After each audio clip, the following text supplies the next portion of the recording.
Oleh vain January ni thum sang ni le som ni panga ania Indiana kan thleng le der to Indiana police chung hei aka video en tam tak chon ning sianga ram lampang ringo thi karon tilanga hei ni tin ka kalpela nia khawpui ai hen ram lampang hi ka ngai na dau leka kai hi ke ni hi to ni kan ina tang ka chuak phaya hei huan lampang kong ania hi khawpui paltlang ni tin kalam holam hi jing le tlai paltlang kania ram ringot ron tilang te in ti dau thining ka sia comment then khata khan so eng khawpui thangme kania kan omna Indiana police chung hi Indiana state thei tun kan nung loka parking motor parking mun ruak khania thianin building ding le an same kani hi downtown chung ani khawpui lamai han ram lam hi ka ngai na ta wang te po nia ram ringot thi ka ron ti langa hi sei tong dawin ni tin ka pal tlang ani motor bal to ka lam olam ka lu chuana nia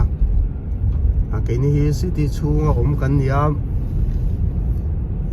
kan huan om na te chu heta city pon lampang dau ania kan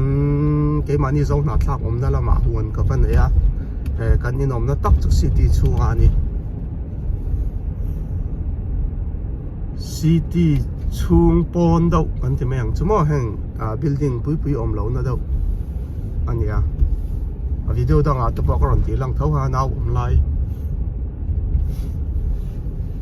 heng tiang te hi a thenin mudu ning ka ria ka ron lo pa mai mai ni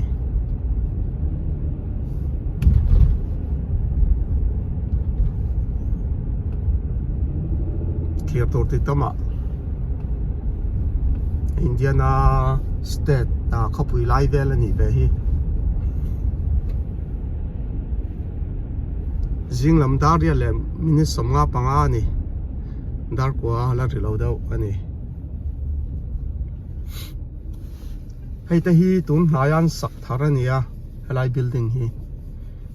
thang chak khop mai hami khawpui chung po hi